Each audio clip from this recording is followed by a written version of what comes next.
J'espère que vous êtes en super forme, que vous avez la grosse patate. Aujourd'hui, c'est une vidéo très importante parce que j'ai décidé de répondre aux questions que vous vous posez à travers un FAQ. Mes équipes m'ont proposé cette idée, j'ai trouvé ça super intéressant, super intelligent de répondre directement à vos questions, les questions que vous aimeriez vous poser sur moi, sur ma vie ou sur les questions qui vous sont propres. Donc c'est la première fois que je fais ça, mes petits chats, donc soyez hyper indulgents. J'espère vraiment aider chacun d'entre vous à pouvoir progresser. Naturellement, vous vous doutez bien, on a des centaines de questions. Donc je prendrai à chaque fois une petite dizaine de questions. Et si vous voulez, je ferai ça régulièrement. Dites-moi dans les commentaires si vous appréciez ce genre de choses. Et comme ça, je le ferai plus souvent. Ça marche mes chouchous? Bon, avant ça, comme à mon habitude, je vous offre toute ma gratitude pour être présent dans ma vie, pour faire que cette chaîne se développe. Vous savez, il y a à peine un mois et demi, 2 mois même, on était à 200 000, on est déjà à presque 217 000. C'est juste énormissime et cette réussite, je la dois vraiment grâce à vous. Donc je trouve que cette réponse que je vais vous accorder aujourd'hui, vous apporter, c'est la moindre des choses. Mais une fois encore, dites-moi si vous aimez, on fera ça plus souvent. Ça marche? Alors, on va commencer. Ok. Francky de Paris. Bonjour David, merci pour ta générosité et ta grande bienveillance. Merci Francky. Oh yeah. Si tu pouvais me recommander la lecture de 2 ou 3 livres, des ouvrages pour grandir personnellement et spirituellement, lesquels nous conseillerais-tu? Alors c'est très compliqué parce que en fait, moi je peux pas dire que j'ai des livres qui ont transformé ma vie. En tout cas, pas 1 ou 3 livres en particulier. J'ai plein de livres que j'ai adorés. Curieusement, aujourd'hui, je ne tire pas ma grosse matière dans les bouquins. Je tire beaucoup de ma matière dans les recherches. Maintenant, je suis obligé de citer Pouvoir illimité de Tony Robbins parce que c'est un des bouquins que j'ai lu quand j'étais plus jeune. Je devais avoir une petite vingtaine d'années. Et j'avais trouvé ça incroyable. Alors, je trouve que c'est plus obligatoirement d'actualité. Mais par contre, les livres d'Anthony Robbins, je les trouve sympas parce qu'ils sont hyper motivants. Et ça booste fort. Dernièrement, il y a un bouquin que j'ai adoré, je vais quand même vous en parler. Ça s'appelle Medical Medium d'Anthony Williams. Et c'est une personne qui est en contact avec une entité qui fait des scans. Donc c'est une personne réelle aux États-Unis. Hein. Et en fait, les conseils nutritionnels, ce qu'ils donnent, ont été validés par plusieurs chercheurs que je connais notamment ici, notamment une à Jérusalem. Et qui est une grande sommité mondiale, donc si elle me dit c'est validé, c'est validé. Et j'ai trouvé son bouquin super intéressant, et c'est un regard différent sur la médecine. Maintenant, moi j'aime bien les livres qui m'ont naturellement le plus transformé, c'était aussi les livres universitaires sur les neurosciences, mais c'est un peu imbitable pour le grand public. Donc il y a un truc qui s'appelle Power Brain de Ichili que j'aime bien, Power Brain de Ichili. Ça, je trouve que c'est un deuxième bon bouquin que tu peux avoir. J'étais très fan aussi des écrits de Neale Donald Walsch. J'aime bien aussi. Une fois encore, c'est plus sur un versant spirituel et ésotérique, mais j'aimais bien la façon dont la spiritualité était posée dans ces bouquins-là. Et j'aime bien le personnage aussi. Voilà. Donc ce sont des beaux bouquins qui m'ont beaucoup aidé. Maintenant, je vais te dire profondément ce que je crois, Francky, sur les livres. Je pense que tous les bouquins sont bons à partir du moment où la matière est à peu près intelligente, mais surtout à partir du moment où on la met en œuvre. Une fois encore, ça fait 1000 ans que je le dis, ça fait 1000 ans que je le répète, et c'est que ça commence à être repris par la plupart des personnes dans le développement personnel. Je vous le dis, ce qui est important, c'est pas ce qu'on fait, c'est ce qu'on fait. Ce qui est important, c'est pas ce qu'on sait, c'est ce qu'on fait de ce qu'on sait.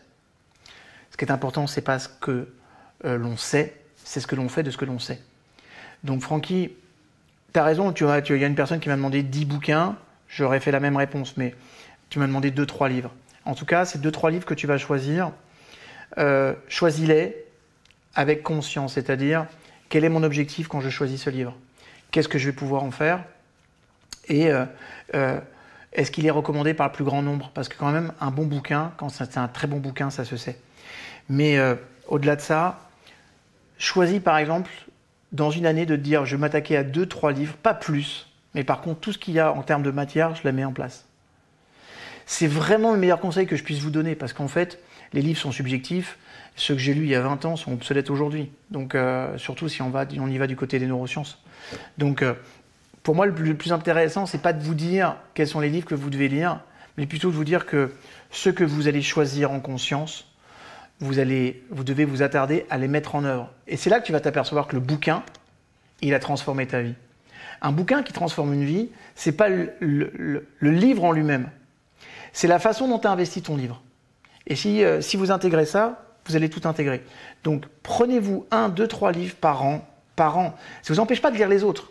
Mais 1, 2, 3 livres par an sur lesquels vous allez vous surinvestir, c'est-à-dire, je dis, le contenu de ce livre, je le prends et je le mets en œuvre. À travers ses idées, à travers ses conseils. Et pour ça, tu as des livres qui sont gratuits que tu peux télécharger sur david-lefrançois.com, donc c'est pas mal. Donc voilà mon petit chat, voilà les livres que j'aurais pu conseiller. Franchement, les écrits Neale Donald Walsch, je les adore, tous, sans presque aucune exception.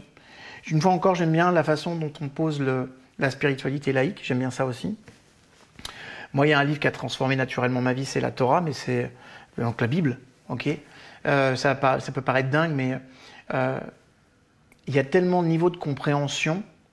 Tu sais, j'étais allé chez des amis qui sont évangélistes aux États-Unis, et c'est intéressant de voir que finalement, on va avoir la même paracha. Une paracha, c'est une partie d'un livre, ok. On va l'étudier, mais en fait, ce qu'il en ressort de ces histoires, donc on peut voir ça comme quelque chose, comme un fait historique, ok, comme une histoire, mais ce qui est intéressant, c'est quel est le niveau de lecture que je peux avoir à l'intérieur. Donc ça, c'est un livre qui fatalement transforme ma vie parce qu'il le fait toutes les semaines. Voilà. Mais sinon, les bouquins de Tony Robbins, franchement, je les recommande encore. Itchili, franchement, Itchili. On mettra les références en dessous si vous voulez des livres, d'accord. J'aime beaucoup, voilà, parce que j'aime bien aussi, il a mélangé la dimension, parce qu'il est coréen, le monsieur, il a mélangé un petit la dimension énergétique coréenne avec ça, et je trouve ça chouette, pardon, et je trouve bien aussi, j'adore, les bouquins de Brené Brown sont très bons aussi. Brené Brown, je vous mettrai ça aussi dans la liste en dessous. Elle est plus sur le pouvoir de la vulnérabilité, mais je trouve ça vachement intéressant. Et aussi d'autres bouquins que j'ai trouvé très très bons, c'est ceux de Tal Ben-Shahar. Sur tout ce qui va être l'imperfection, sur le bonheur. Ces bouquins sont très bons. Ancien professeur émérite d'Harvard en psychologie positive. Du très très très lourd. Voilà pour ce que j'ai envie de vous dire. Ça, c'est des très bons bouquins de développement personnel. Et puis sinon, après, un qui peut te suivre toute ta vie, c'est la Bible. Mais une fois encore, quelle que soit la personne que je viens de vous citer là, ce qui est important, c'est de vous impliquer dans le bouquin. Ok. Si je fais 20 minutes par question... Voilà, merci Francky pour cette question. Et je te souhaite une très grande réussite. Et puis, envoie dans les commentaires régulièrement quels sont les bouquins que toi, tu as choisis et puis ce que tu vas en faire. Laura, c'est le deuxième. Bonjour David, pourriez-vous faire des vidéos sur certains troubles anxieux spécifiques tels que les phobies d'impulsion, les TOC, les phobies sociales? Je pense qu'elle pourrait intéresser beaucoup de monde. Alors, c'est pas une question, c'est une recommandation. Laura, la réponse est oui, je m'engage à faire ça cette année. Je pourrais faire des trucs sur les phobies d'impulsion, c'est intéressant. Les phobies sociales, le TOC aussi. Je te fais ça cette année, promis. En tout cas, je vous expliquerai comment ça fonctionne. Puis après, on verra s'il y a des clés. Il y en a. Les neurosciences ont apporté pas mal de clés, notamment sur les TOC, donc ça peut être top. Amina, salut Amina. Et au passage, je profite, parce que là, Amina, elle me donne le pays où elle vit. Toutes les personnes qui sont au Maghreb, dans les pays du Maghreb, l'Afrique du Nord, tout ça, l'Afrique, merci beaucoup de me suivre. Vous envoyez toujours des messages qui sont profondément chaleureux, profondément gentils. Donc j'en profite pour tous vous saluer parce que franchement, vous êtes top. Et puis il y a aussi une chose que j'apprécie profondément, c'est que je ne me cache jamais sur cette chaîne de mon côté juif, parce que je suis juif, ok. Même si vous le savez, je respecte absolument toutes les professions de foi, toutes sans aucune exception, parce que je les honore. Et donc, mais je trouve qu'il y a aussi beaucoup de tolérance à mon égard. Et quand on voit ce qui se passe de par le monde, c'est bien aussi de se rendre compte que sur des lieux comme ça, on se retrouve autour de mêmes valeurs. Je trouve ça chouette qu'il n'y ait pas de clivage religieux, justement. Et que je sois juif pose pas de problème pour les personnes qui me suivent ici, en tout cas ceux qui me suivent vraiment. Pour ceux, il y en a qui m'insultent de temps en temps, mais c'est très très rare. Et en tout cas, je voulais saluer votre ouverture d'esprit également et de vous dire que c'est grâce à des relations comme celle-ci aussi que nous aussi on pourra impacter le monde et offrir des choses très différentes. Donc merci pour tous vos retours. Voilà. Bonjour David, merci pour toutes ces pépites que vous nous offrez et merci de nous proposer cette fac. 2 questions. Comment améliorer sa capacité de visualisation? J'y arrive vraiment pas. Et comment améliorer sa concentration au quotidien? On va prendre la première question. Comment améliorer sa capacité de visualisation? Alors, c'est important de faire une distinction entre l'imagination et la visualisation. D'accord? Par exemple, si je vous dis, écoutez, hier après-midi, j'étais dans une rue, il y était bondé de monde, et puis un monsieur bizarre qui est arrivé vers moi avec un chapeau. Il est venu, il s'est planté juste devant moi. Quand je vous parle, vous êtes en train d'imaginer ce que je suis en train de vous dire. Vous êtes d'accord avec moi ou pas? Certains d'entre vous ont peut-être vu un grand monsieur, d'autres un petit, d'autres ont vu un chapeau melon, d'autres peut-être un chapeau de cow-boy, peu importe. Vous vous êtes fait une représentation mentale. Ça, c'est l'imaginaire. La visualisation, c'est la capacité que nous avons de voir par exemple un objet et de le voir en 3D, de le voir tourner et de le voir en réel comme si il était là devant nous. Alors, Amina, laisse-moi te dire une chose. Plus tu essaies de te concentrer pour visualiser, moins ça marche. Ça, c'est la première. D'accord? Parce qu'il y a une discognition, c'est-à-dire que quand on veut faire quelque chose qui appartient à l'imaginaire, okay, donc une zone spécifique du cerveau, mais que en fait, cet imaginaire-là, en fait, il va prendre sa racine ici, vers le lobe temporal droit. D'accord? Maintenant, si tu te concentres pour voir, si ton intention c'est de voir pour voir, en fait, curieusement, cette volonté-là, elle te décroche de cette partie de ton cerveau. D'accord? Donc, plus tu vas te concentrer, moins tu vas réussir. Donc, la première des choses, c'est complètement lâcher prise et d'accepter de dire que finalement, si c'est que imaginaire, ça suffit. Chaque fois qu'on vous donne des visualisations guidées, eh bien, à partir du moment où vous savez, vous pensez que c'est là, et sachez que les bienfaits sont déjà hyper positifs. D'accord? Maintenant, pour aller dans la visualisation, il faut complètement que tu lâches prise. Moins tu voudras visualiser, plus il sera facile de le faire. Ça, c'est un prérequis. Maintenant, je vais aussi te donner autre chose. Quand tu veux visualiser quelque chose, visualiser, on est d'accord, c'est visuel. Ok? Ça veut dire que si ta volonté, c'est d'avoir une image très concrète, essaye d'y aller par d'autres sens avant. Par exemple, d'entendre les sons. Ok?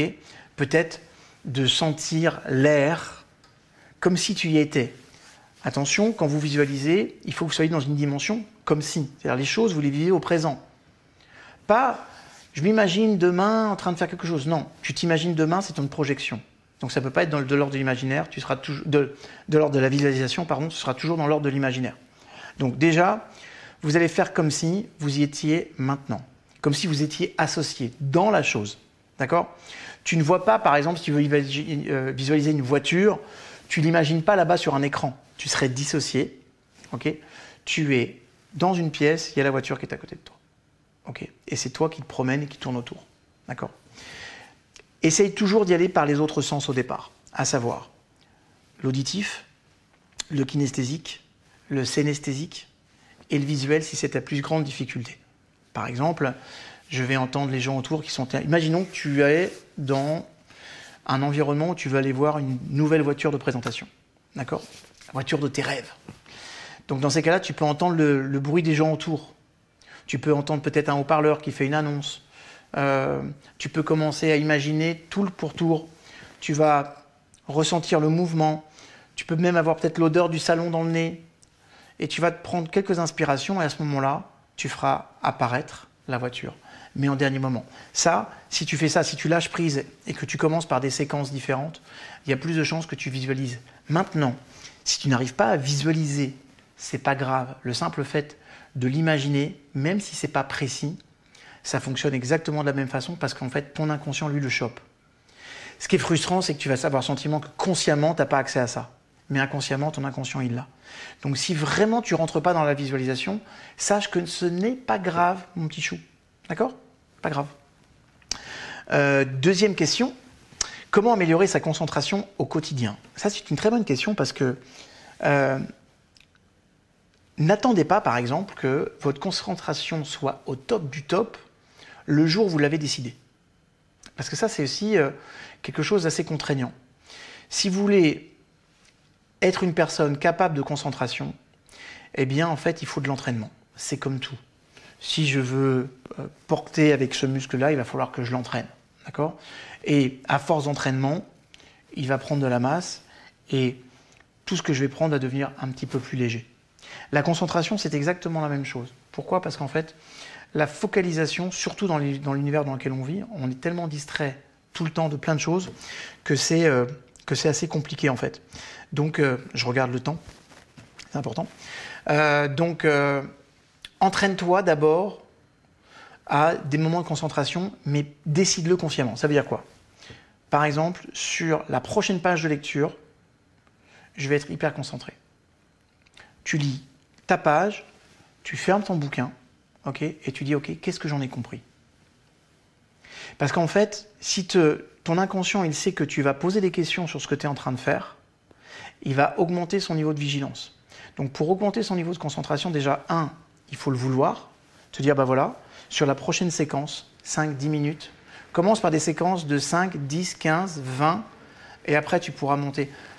Vous ne montrez pas plus d'une demi-heure sur une concentration complète. C'est extrêmement compliqué. D'accord? Donc si vous devez faire des choses, vous avez besoin d'être concentré souvent, faites des micro-pauses toutes les demi-heures. 1, 2, 3 minutes, et vous repartez sur la concentration. Sinon votre cerveau il va pas tenir quand on parle d'une vraie concentration. Donc il faut le vouloir, il faut en avoir la volonté. Et puis 2, régulièrement, posez-vous des questions sur ce que vous avez vu, sur quoi vous êtes concentré. Parce qu'en fait, le simple fait que ton cerveau sache que tu vas te poser des questions simples. Qu'est-ce que j'en ai compris? En quoi c'est utile pour moi? Qu'est-ce que je vais pouvoir faire utiliser dans cette matière pour les autres, dans mon métier, peu importe. Tu te fais une petite série de 5 questions systématiques par rapport au sujet. Et tu vas voir que à cause de ça, ou grâce à ça, ton cerveau va augmenter son niveau de vigilance et de concentration. Voilà, 2 choses. La volonté un petit peu d'entraînement tous les jours. La deuxième. Et puis la troisième, c'est assure-toi de te poser des questions pour être sûr que derrière, on va t'interroger. Regardez, si vous êtes étudiant, vous allez en salle, et la personne vous dit « Attention, le cours d'aujourd'hui est important parce que je vais vous interroger la semaine prochaine sur ce cours-là. » Qu'est-ce que vous allez faire? Tu sais que tu vas être noté, tu vas être évalué, tu prends des notes, tu te concentres un peu plus, parce que tu sais que tu vas augmenter ton niveau de vigilance. C'est exactement la même chose qu'il faut faire, mais au quotidien. Voilà, Amina, merci pour ta question. Angelo, quels sont les ouvrages qui vous ont le plus inspiré dans le travail d'éveil que vous faites depuis quoi? Depuis. Écoute, Angelo, même réponse que tout à l'heure, mais moi j'ai beaucoup aimé tout ce qui est littérature thoraïque, bien sûr, parce que ça me nourrit bien. Je trouve que la matière est très intéressante, mais une fois encore, je ne peux pas dire qu'il y a un ouvrage qui m'ait percuté plus que les autres, en vrai. Mais il y a des ouvrages dans lesquels j'ai pris la décision de m'investir. Si tu prends un bouquin sur la gestion du stress, une fois encore, et que tu décides de mettre en application les outils, tu verras que ce bouquin, tu vas le trouver génial. Donc le bouquin que vous trouverez génial, c'est celui que vous allez choisir, vous, par rapport à vos valeurs. Et dites-vous, tiens, je vais acheter un livre. Moi, c'est un truc que je faisais assez régulièrement. J'adore aller, par exemple, dans les grandes librairies, la Fnac ou ailleurs. Et je me pose la question, si je dois partir qu'avec un seul livre, et que j'aurai que ce livre-là cette année à lire, lequel je vais choisir? Mais par contre, je suis sûr, je dois partir avec un livre. Mettez-vous cette restriction. Et ce livre-là, vous la mettez en application. Ok? Donc même réponse qu'à Francky tout à l'heure, mon chouchou, mais quand même, merci beaucoup de ta question. Rachida. Bonjour David, je m'appelle Rachel. Ok? Parce que c'est marqué Rachida. Je m'appelle Rachel. Je suis une personne bienveillante, tolérante, amicale, empathique, serviable. Bonne chose. Beaucoup de gens prennent ce comportement pour de la faiblesse et je n'arrive pas à trouver des amis ou des compagnons qui auront les mêmes valeurs. J'aimerais changer et devenir égoïste pour ne pas avoir mal et à chaque déception. Comment faire? Alors déjà, mon chouchou, écoute-moi bien. Si tu as la chance d'être bienveillante, tolérante, amicale, empathique, serviable, ce sont des belles valeurs. Tu ne les changes pas. On va commencer à se mettre au niveau de la médiocrité, mon petit chat, et un haut niveau d'exigence. Si tu t'aperçois que les personnes ne sont pas à la hauteur du bel individu que tu es, ça veut dire qu'il faut que tu sois plus exigeante quant aux personnes que tu fais rentrer dans ta vie. Ça veut dire quoi? C'est-à-dire que souvent, on va faire rentrer des personnes dans notre vie et on s'attend en vrai que ces personnes soient à la hauteur de ce que je vais être. Mais en fait, c'est comme si tu recrutais une personne pour un poste pour laquelle elle n'est pas calibrée. J'espère que tu me comprends. Je ne suis pas en train de mettre une logique exclusive dans ce que je suis en train de dire. Je suis juste en train de te dire que si tu es toutes ces valeurs et que tu incarnes toutes ces valeurs, effectivement, de rentrer en contact avec des personnes qui vont parfois être égoïstes, qui vont la jouer solo, qui seront à l'opposé de ce système de valeurs, risque de profondément te toucher. Mais tu ne dois pas te tirer vers le bas. Parce que d'abord, une chose est sûre, c'est que si tu le faisais, si tu devenais égoïste, écoute-moi bien, Rachel, tu serais très malheureuse. Donc ça servirait à rien, d'accord? Non, mais par contre, élève ton niveau d'exigence quant aux gens que tu rencontres et que tu fais rentrer dans ta vie, ok? Et puis aussi, une chose que je vous invite à faire, tu dis être très très très tolérante, je suis sûr que c'est vrai, d'accord? Mais la tolérance, c'est aussi comprendre que les personnes n'ont pas toutes le même niveau de développement, n'ont pas toutes les mêmes qualités. Moi, il y a des personnes qui sont dans mon cercle personnel, elles ne sont peut-être pas développées dans certains domaines, mais très développées dans d'autres dans lesquels moi je ne suis pas du tout. Okay? Donc, c'est important quand là, tout ça, tu intègres une dimension qui est vraiment la dimension de l'humilité et qui est de dire, ok, cette personne, bah, je vais l'aimer comme elle est. C'est ça aussi la tolérance.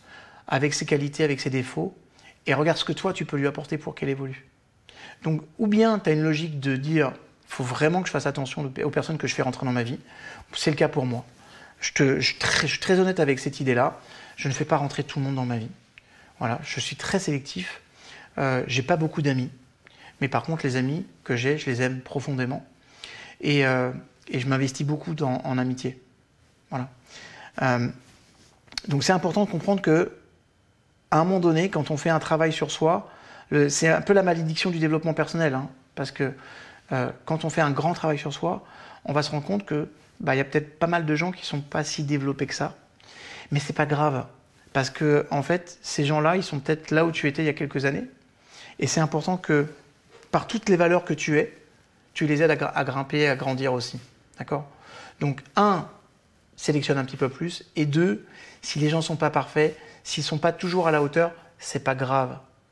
Toi, reste où tu es, ne baisse pas la barre, ne rentre pas dans la médiocrité, et aide-les à grandir. Voilà. Peut-être que Rachel, c'est ta mission. Voilà. Merci pour ta question. Alain, bonjour David. Comment passer de 30 ans de stress chronique à un état de régénération pour guérir toutes ces somatisations induites? Que penses-tu des travaux de Joe Dispenza? Je pense que les travaux de Joe Dispenza sont très bons, franchement. D'abord, j'aime bien le bonhomme. J'aime bien le bonhomme. Je le trouve profondément sincère. Et je trouve que, comme Greg Braden, il fait partie de ceux que j'honore pour une raison, c'est qu'ils vont au cœur du terrain, ils vont au cœur de la recherche. Et ça, moi, quand les personnes sont dans cette démarche-là, ça m'intéresse. Je sais notamment que Joe et Greg Braden sont des personnes qui ont des sources qui sont communes aux miennes et sur lesquelles on va se nourrir en termes d'informations, notamment certains pôles de recherche et d'investissement. Donc je sais que ce sont des gens sincères. Donc voilà, les travaux de Joe Dispenza sont très bons et j'aime bien aussi ce qu'il fait dernièrement sur l'ADN, c'est pas mal. Maintenant, pour répondre à ta question, comment passer du stress chronique à un état de régénération pour guérir toutes ces somatisations? Ce que je vais te dire peut être désagréable, mon chouchou. Mais Alain, moi je suis là ici pour dire toute la vérité. D'accord? Le changement, c'est un état de choix. Le changement, c'est un état de choix, ça veut dire quoi? Ça veut dire que pour changer, il faut le choisir, il faut vraiment en avoir profondément envie. Et en fait, prendre une vraie décision de quitter son passé pour rentrer dans son présent et fabriquer son avenir, c'est prendre une vraie décision. Décider, ça vient de décidere, qui veut dire trancher. D'accord? Donc, à partir du moment où tu auras pris une vraie décision de te dire, à partir de maintenant, le passé, il est passé, et ce qui est, est. Tu ne pourras pas le changer. La seule chose sur laquelle tu peux t'attarder, c'est ce que je construis maintenant au quotidien et ce que je vais fabriquer dans mon futur. C'est-à-dire qu'en fait, vous ne pouvez pas vous détacher de votre passé en y pensant en permanence.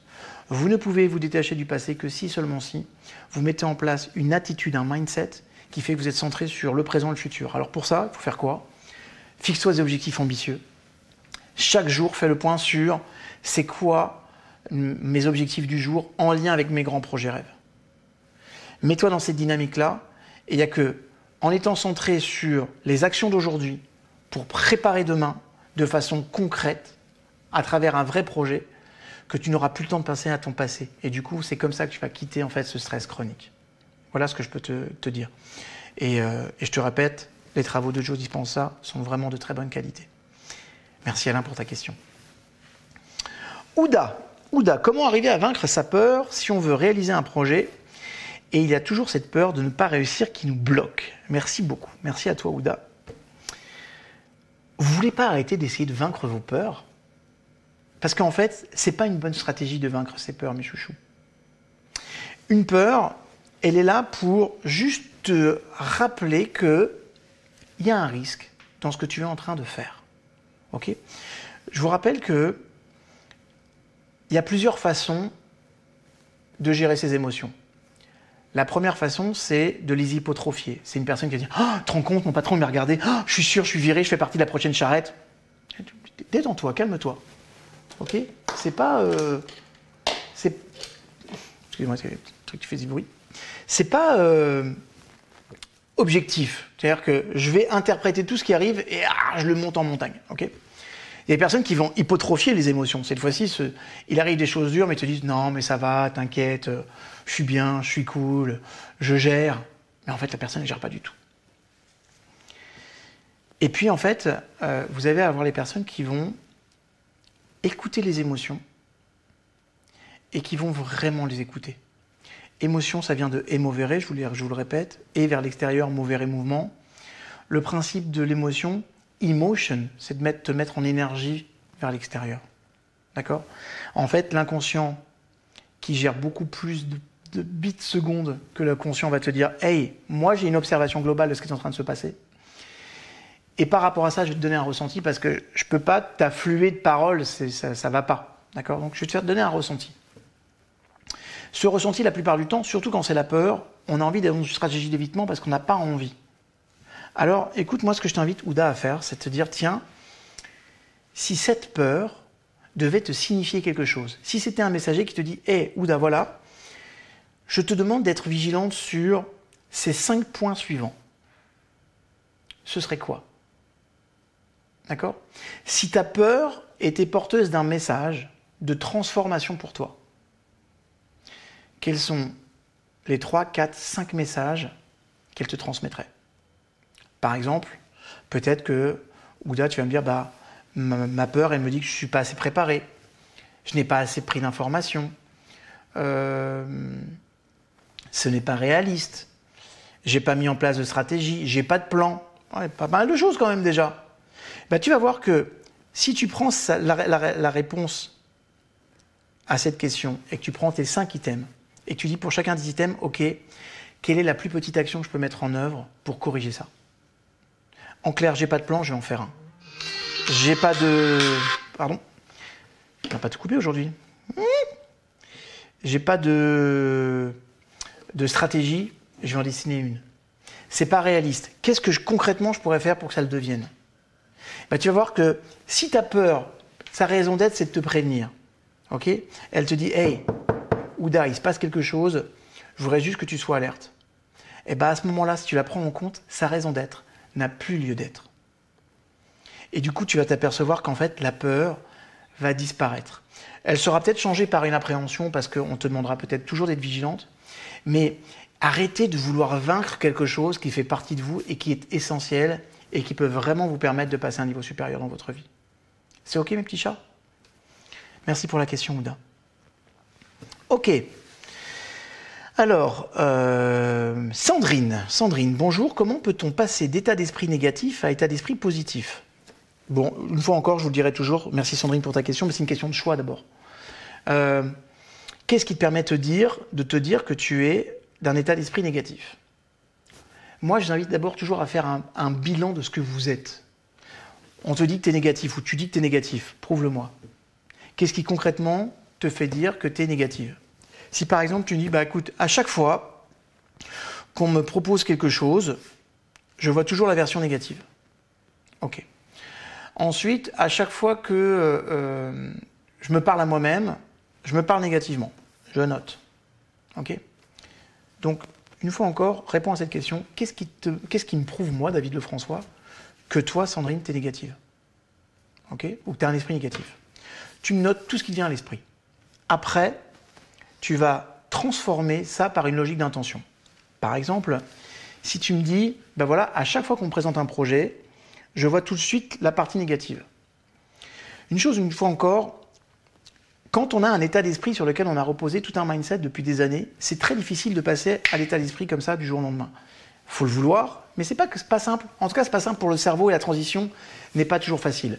Donc moi, ce que je t'invite à faire, mon chouchou, c'est de dire, tu prends tes items là, tu en prends 10 par exemple, et pour chacun, tu vas rentrer dans la logique d'intention. Ça donne quoi? Ça donne par exemple, quand tu te surprends à être négatif, du style j'y arriverai pas, je suis pas assez forte, c'est pas pour moi, tu rentres dans la logique d'intention. Eh bien, j'ai l'intention cette fois-ci d'aller jusqu'au bout. J'ai l'intention de renforcer mon état d'esprit. J'ai l'intention d'être plus forte cette fois-ci. Pas, tu dis le contraire. Non, cette fois-ci, je suis forte. Non, non, non. J'ai l'intention. Parce que curieusement, la logique d'intention, elle n'est pas filtrée par le cerveau. Et oui, mes chouchous, parce que vous avez une intention avant chaque geste. Si je veux prendre ce téléphone, j'ai eu l'intention de le faire avant de le prendre. Donc ça veut dire que le cerveau, il n'est pas habitué pour stopper vos intentions. Donc chaque fois que vous allez faire une déclaration, j'ai l'intention de, ben vous dire que le cerveau, curieusement, il va l'accepter beaucoup plus facilement que si vous donniez une simple affirmation. Ok Sandrine? Un bon travail à faire, je pense. Nouvelle question d'Amina, c'est pas la même. Est-ce qu'on peut rattraper le temps après 45 ans? Carrière, relations, finances. Écoute, c'est une question très douce, Amina, et laisse-moi te répondre une chose. Oui, oui, oui à tout. Carrière, relations, finances, 45 ans, c'est très jeune, mes chouchous. D'accord? On ne doit plus regarder les 45 ans d'aujourd'hui comme on regardait les 45 ans d'hier. Parce que les quarantenaires aujourd'hui sont hyper actifs, ont une vraie patate. On a inscrit une logique d'hygiène de vie, logiquement, dans toutes nos cultures, qui fait qu'on n'est pas les mêmes. Et à 45 ans, si tu crois que tu es terminé, c'est que tu n'as rien compris. À la vie, ma chérie. Okay, au contraire, à 45 ans, on peut tout démarrer. On peut redémarrer une nouvelle relation amoureuse. On peut démarrer un nouveau projet professionnel, un nouveau métier. Ouais, une fois encore, l'un de mes mentors, Will Jefferson, il avait appris le piano à 72 ans, quoi. Il avait appris à piloter à 68. C'est énorme. Piloter un avion. D'accord? Bon, il s'est planté avec. Mais, vous voyez le truc ou pas? C'est juste important que vous compreniez cette dimension-là, quoi. 45 ans, d'abord, ton cerveau, il est en pleine évolution. Il vient d'arriver à maturité. Okay, parce que le cerveau, dans son déploiement, vous savez, il est plissé dans le cerveau de la tête. Dans son déploiement, c'est jusqu'à 40-42 ans. D'accord? Donc, en fait, tu es un bébé de 3 ans, ma chérie. Donc, 45 ans, tu as toute l'énergie. La seule chose qu'il faut, c'est avoir un projet, un objectif. Et on peut reconditionner sa vie complètement. En tout cas, sache une chose. Le cerveau, il adore. Pourquoi parfois on a des crises de la quarantaine? C'est parce que le cerveau, il a besoin d'une remise en question de son système de fonctionnement. Je vous le dis. C'est l'une des théories neuroscientifiques qui est différente de la théorie psychologique, notamment la freudienne, qui dit qu'on est arrivé à remplir une espèce d'inconscient poubelle et on va tout le régurgiter. Non, non, non, non, non. Ça peut être aussi, j'ai envie d'autre chose. Je vais faire plein de tests, je vais tout basculer, je vais tout changer. Ok, mes chouchous? Voilà. Donc, je t'en supplie, ne pense pas qu'à 45 ans, les choses sont terminées. Elles ne font que commencer. Démarre une nouvelle vie. C'est tout ce que je peux te souhaiter. Et tu sais quoi? Moi et toute la communauté qui est de cette chaîne-là, on t'envoie beaucoup d'amour et plein de bénédictions pour que tu réussisses. On ne peut pas faire mieux. Tac, tac, tac, tac. On a Pascal. Merci Amina. Pascal. Pascal. Bonjour David, merci infiniment pour tout ce que vous nous offrez ici. Je suis votre programme de psychoneuronutrition dont je suis fort satisfaite. Merci. J'aime beaucoup écouter la relaxation neurohypnotique, mais je m'endors presque toujours pendant l'écoute et je me réveille quand ça s'arrête. Je voudrais savoir si cela fait quand même quelque chose, même si on s'endort. Alors, Pascal, la réponse est oui. En fait, ça ferait pas grand-chose si tu te réveillais pas quand je demande de te réveiller à la fin de la relaxation neurohypnotique. D'accord ? Ça veut dire que si tu reviens, il y a quand même une partie de toi qui écoute. Donc, obligatoirement, tu auras des résultats. Obligatoirement, tu vas aller dans ce sens-là. D'accord ? Donc, ça fonctionne. Maintenant, assure-toi quand tu fais les relaxations neurohypnotiques de ne pas être allongé, par exemple. Ok ? Essaye plutôt de rester sur une chaise, même si c'est inconfortable. Donne-toi juste l'instruction de tenir ta tête droite. Donne-toi juste l'instruction de tenir ta tête droite. Et mettez-vous toujours, quand vous faites des relaxations neurohypnotiques, ok, ou même de l'hypnose, hein, mettez-vous toujours une petite laine, quelque chose de chaud, parce qu'en fait, en relaxation, on perd 2 degrés en termes de température, souvent, à l'intérieur. Donc c'est énorme, ok ? Donc on peut avoir froid, mais à ce moment-là, essaye de te mettre dans un endroit moins confortable, et tu verras que tu auras une conscience plus importante. Juste ou cale bien ta tête, ou donne-toi l'instruction que ta tête elle soit bien tenue. Dernière chose, si toutefois tu venais à t'endormir, sache que le fait que tu reviennes montre qu'il y a un travail qui s'opère en arrière-plan, donc ça fonctionne quand même, mon petit chouchou. C'est aussi pour les personnes comme toi que j'ai sorti les relaxations neurodynamiques. Donc dans la psychoneuronutrition, tu as vu, tu as tous les jours une demi-heure de marche rapide, et ben ça c'est extrêmement efficace et ça suffit aussi pour obtenir des résultats. D'accord ? Merci pour ta question, Pascal. Lou, viens ici. Viens là. Puisque tu m'embêtes au niveau du son, on va te présenter à tout le monde. Voilà. Voilà ma bestiole. Voilà Lou, qui m'embête et qui fait beaucoup de bruit. Tu fais beaucoup de bruit, mon chou. Tu t'en fous ? T'en fous, toi. Allez, file, ma grosse. Je veux pas te voir. Putain, ça m'a mis des poils partout. Ah, c'est pas tout d'avoir des filles poilues, mais il faut les assumer. Ok, en tout cas, merci beaucoup Pascal pour ta question. Allez, on en fait encore 3 questions. Vous êtes motivés ? Naïma. Bonsoir David. Tout d'abord, merci pour tout. J'ai 2 questions s'il te plaît. Crois-tu en la destinée ? Waouh.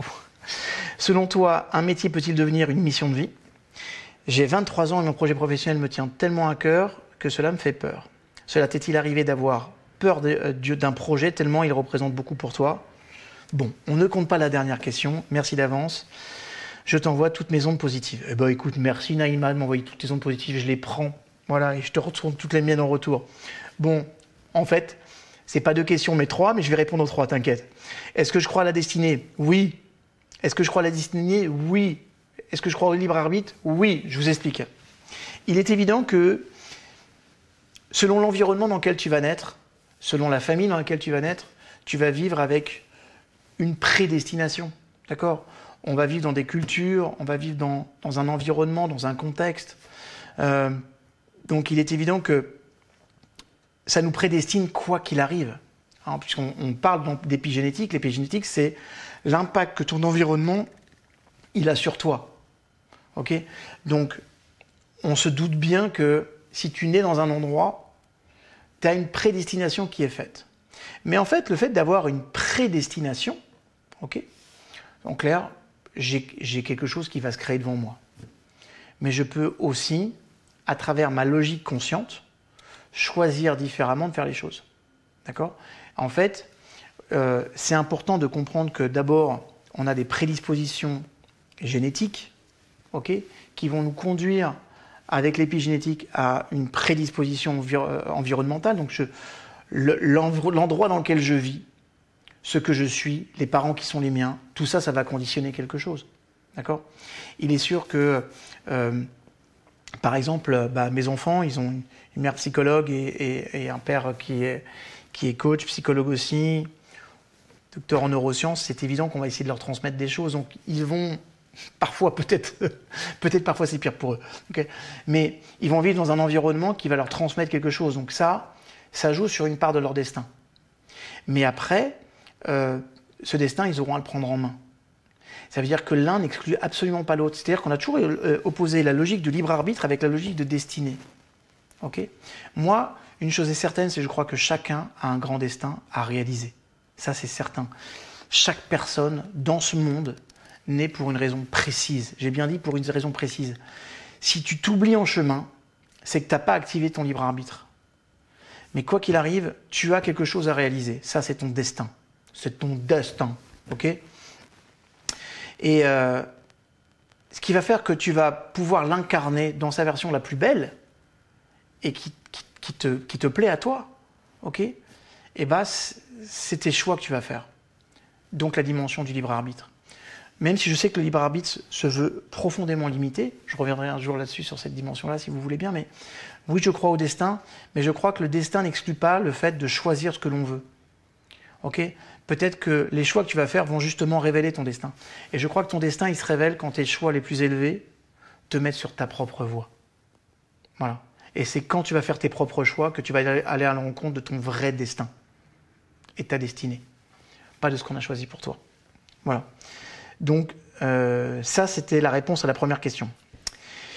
Selon toi, un métier peut-il devenir une mission de vie ? Bien sûr, évidemment. Je peux vous garantir que c'est exactement ce que moi je vis. De vous transmettre tout ce que je suis en train de vous transmettre, que je fasse à travers cette chaîne YouTube ou à travers mes coachs que je forme au quotidien, France, Israël, Canada, à travers les programmes que je vais vous distiller, et bah, tout ça, ça correspond à une vraie mission de vie, quoi. Voilà. Et ça me nourrit au quotidien, c'est pour ça que je suis motivé, c'est pour ça que, je sais pas si vous le savez, alors, une fois encore, je me plains pas parce que j'aime vraiment ma vie. Voilà, je vous le dis, mais mettre 2 capsules par semaine sur YouTube, ça prend du temps. Ça prend du temps en recherche parce que je veux vraiment toujours m'assurer que la matière, elle est renouvelée, qu'elle est intéressante, même s'il y a des choses qui se croisent, mais de vous dire les choses différemment, ça demande beaucoup de temps et d'investissement. Et ce temps et cet investissement-là, en fait, tu ne peux le faire que quand ça répond à quelque chose de profond. Si c'était que pour l'argent, j'aurais pas fait ça. Voilà. Donc, bien sûr, et c'est important que si on peut lier métier et mission de vie, c'est ce que j'ai réussi à faire. Crois-moi, ça te rend profondément heureux au niveau professionnel déjà, c'est énorme. Okay. Et puis enfin,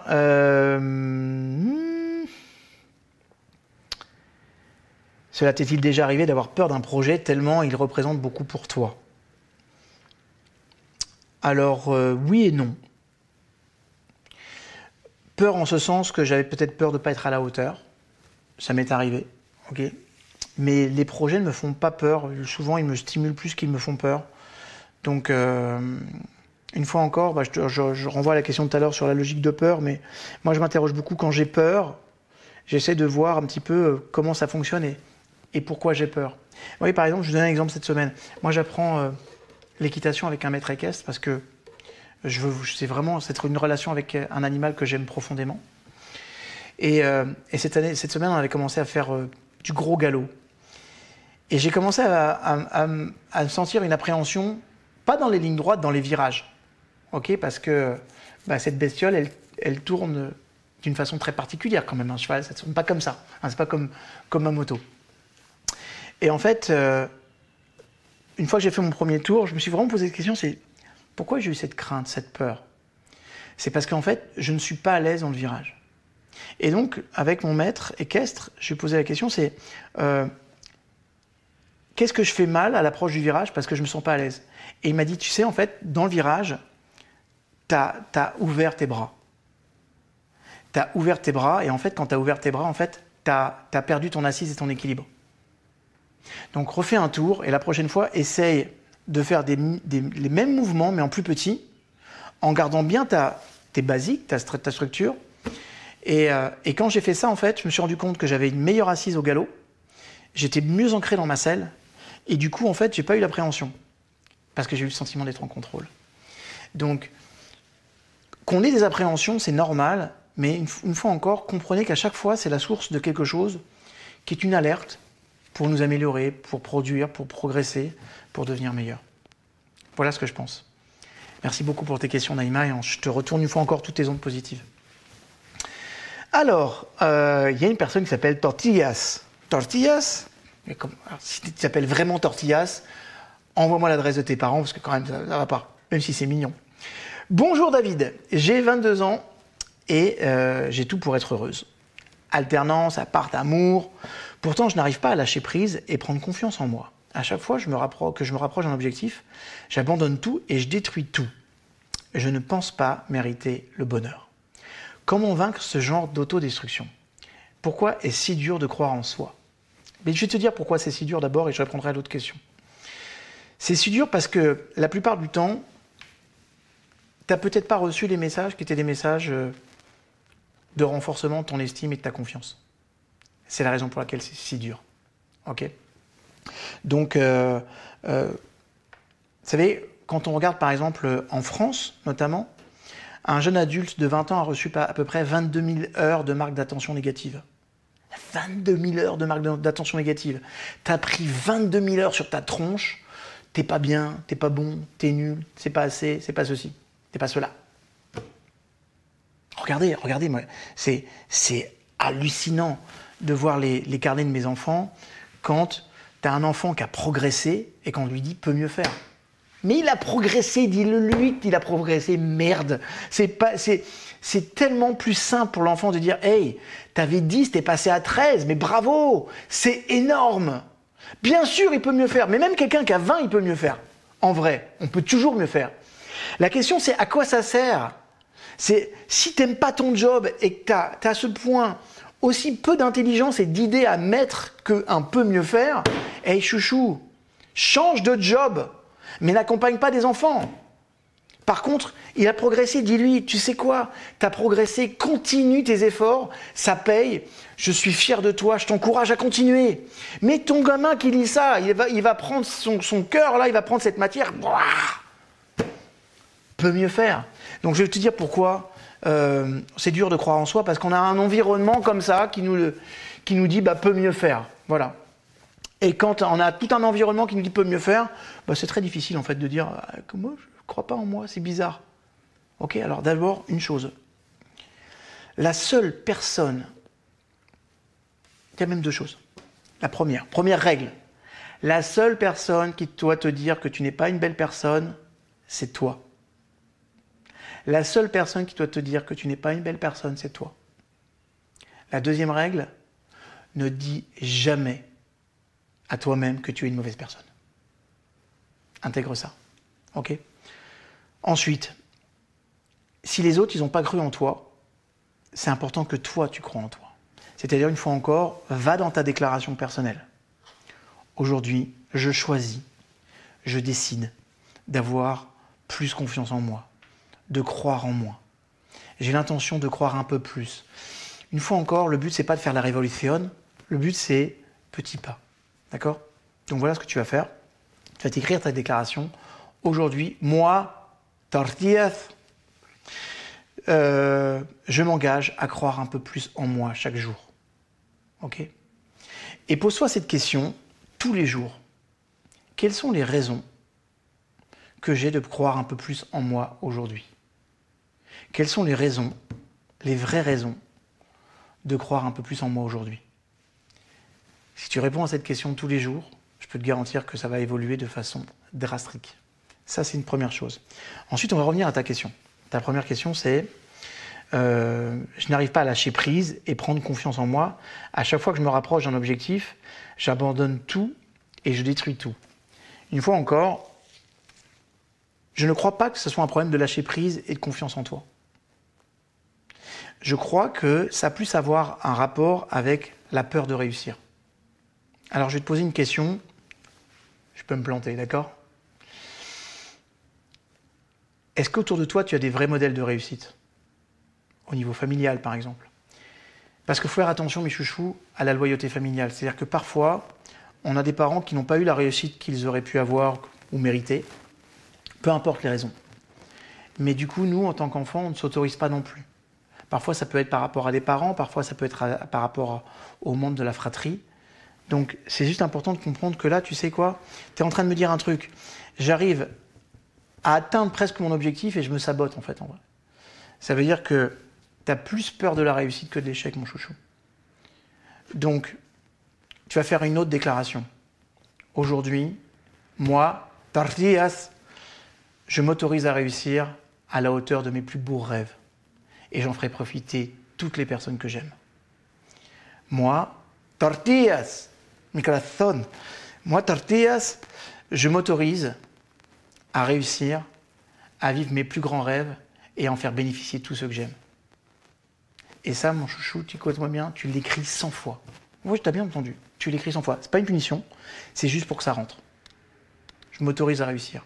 Sachez une chose, c'est que la plupart des... Et souvent, je vous le répéterai dans ces FAQ, mais moi, j'utilise beaucoup l'écriture et beaucoup le 100 fois. Pourquoi?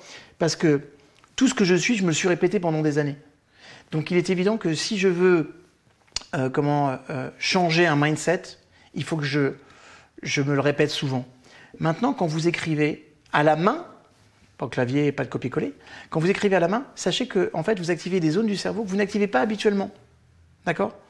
Et regardez aujourd'hui, ce qu'on écrit à la main, c'est ce qui est important. Donc je veux juste que vous enregistriez ça et que vous compreniez qu'à partir de ce moment-là, quand vous écrivez 100 fois, ça devient essentiel pour le cerveau. Donc ces déclarations, la première comme la deuxième, mon petit chouchou, eh ben, tu me l'écris au moins 100 fois. Et une fois encore, ce n'est pas une punition. Merci pour ta question. Et reviens vers nous pour nous dire ce que ça a changé dans ta vie. Avec plaisir. Dernière question pour aujourd'hui. Dernière question pour aujourd'hui, mais dites-moi dans les commentaires si ce genre d'exercice vous plaît, et on fera plus souvent, avec grand plaisir. Bonjour David, je vous remercie infiniment pour votre générosité. Merci. Est-ce que vous avez des conseils pour se déconnecter du passé et passer à un niveau supérieur dans notre vie? Ok? Oui, j'en ai un. Tu vas travailler sur une métaphore. Moi, je pense que notre vie, c'est un grand livre ouvert dans lequel on a plein de chapitres. Alors, je fais souvent référence à cette chose-là. Parfois, quand je vais voir ma mère, le matin, elle regarde « Amour, gloire et beauté, des mots qui font rêver ». Alors, c'est intéressant parce que depuis que je suis tout petit, Amour, gloire et beauté existe. Et je crois que je connais toute l'histoire de cette famille, de Ridge, Ce qui est intéressant, c'est que même si j'ai pas vu ma mère parfois pendant 3 mois parce que je voyage beaucoup, machin, et ben si le matin je regarde Amour, gloire et beauté avec elle, vous savez quoi? Je comprends l'histoire. Et il y a un truc que j'ai trouvé fascinant dans Amour, gloire et beauté. Ils font ce qu'ils veulent. C'est-à-dire qu'à un moment donné, ils veulent changer un acteur. Mais ils veulent garder le rôle. Comprends par exemple que le frère de Ridge, c'est le frère de Ridge. Tu ne veux pas le faire disparaître comme ça. Non, alors voilà ce qu'on va faire. On va le faire disparaître dans une forêt. Un jour, en Amazonie, le mec, il a un bol terrible. Vous savez ce qu'il va faire? Il va avoir un accident à 300 mètres d'une clinique de chirurgie esthétique. Ils vont lui remodeler le visage. Et du coup, le mec, il revient. C'est pas le même, mais c'est le même. Vous voyez ce que je veux dire ou pas? Et là, tu te dis, les gars, vous nous prenez un petit peu quand même pour des couillons quand même sur le... Arrêtez, c'est pas bien. Et c'est quoi? Ça passe. Mais ce que j'aime une fois encore, c'est que les mecs qui écrivent les scénarios, ils ont compris une chose. C'est eux qui écrivent l'histoire. Donc tu vois, ce que je voudrais que tu comprennes, Dora, c'est que c'est toi qui écris l'histoire. Donc, tu vas regarder ta vie, je ne sais pas quel âge tu as, mon chouchou, mais tu vas regarder ta vie et tu vas le décomposer sous forme de 10 ans. Ok? Et tous les 10 ans, tu vas donner un nom à ce chapitre, ok? Et tu vas donner les événements essentiels de ces chapitres. Et maintenant, aujourd'hui, tu vas dire, voilà, c'est quoi mon prochain chapitre de vie? Voilà, c'est quoi mes 10 prochaines années? Voilà ce que je vais vivre. Et tu dois comprendre que ce qui est archivé, là, ici, dans le chapitre, c'est passé, c'est écrit, d'accord? Si ton œuvre, c'est plusieurs tomes, moi, tu as écrit 1 ou 2 tomes. Bien, on écrit le 3e, le 4e, le 5e, peu importe. Mais on l'écrit différemment. Et tu sais quoi? C'est toi la scénariste. C'est toi qui fais rentrer les acteurs, c'est toi qui fais rentrer les protagonistes, c'est toi qui fais sortir ceux qui ne t'intéressent pas. C'est toi qui modifie l'histoire. Regardez. Je sais pas, Rocky, combien de Rocky? Combien de Rambo? Chaque fois, les mecs trouvent toujours à faire quelque chose. Alors après, c'est plus ou moins tiré par les cheveux, c'est vrai. Mais notre vie aussi, parfois, elle est tirée par les cheveux. Voilà. Donc, voilà ce que je te donne comme conseil, Dora. De partir d'un principe que finalement, ta vie, ce n'est rien d'autre que des chapitres qui s'enchaînent. Mais il y a un moment donné, le problème, c'est qu'on n'a pas le sentiment de closer nos chapitres. On n'a pas le sentiment que l'histoire, elle s'arrête. Un chapitre, il est là pour te dire, dans cette grande histoire, voilà la micro-histoire qu'on a racontée. Premier chapitre, deuxième chapitre, troisième chapitre. Donc le prochain chapitre de vie, c'est toi qui l'écris, et c'est toi qui en prends la décision de l'écrire. Et dis voilà, prochain chapitre des 10 prochaines années, voilà, donne-lui un nom. Donne-lui un nom à son chapitre. Ok ? Fais rentrer les personnes que tu veux. C'est qui ça va être les grands protagonistes ? Qu'est-ce que j'ai envie d'écrire, cette histoire ? Regardez parfois, vous allez avoir des films qui vous intéressent. Pourquoi ils vous intéressent ? Parce que par exemple, le gentil est devenu méchant. Regardez, on prend la prestation du Joker, par exemple, avec Joaquin Phoenix. C'est fou parce qu'en fait, à la fin, il devient cet homme profondément détestable qui va devenir l'ennemi juré de Batman. Mais c'est important de voir à quel point la prouesse cinématographique, elle est belle, parce que quelqu'un qui est gentil, qui est un touchant, qui va se faire humilier, rabrouer, va se transformer en monstre. Et c'est cette transformation qui est énorme. Mais on a d'autres histoires où on a le monstre qui va devenir un gentil. C'est le propre de Star Wars, avec la rédemption de Dark Vador. Donc je veux juste que vous compreniez une chose, c'est que les scénaristes, on est touchés par des gens qui se transforment. On est touchés par des gens qui se transforment. Et c'est pour ça qu'il a eu autant de pouvoir aux Golden Globes. Et à mon avis, c'est pas fini. Voilà mes chouchous. Voilà pour cette longue capsule. J'ai passé beaucoup de temps avec vous. J'espère que vous aimez cet échange. Moi, je l'aime beaucoup. Donc, si c'est OK, on en fera un petit peu plus souvent. Je pourrais en faire au moins un par mois. Et ça serait cool. Et comme ça, vous pourrez me poser toutes les questions que vous voulez. Et je répondrai. Si les questions sont vraiment pas bonnes, je les prendrai pas. D'accord ? Je vous le dis. Mais par contre, merci pour toutes les personnes qui ont posé ces questions. Merci à tous les autres. Je reviendrai sur vos questions aussi prochainement. Je vous aime. À très bientôt.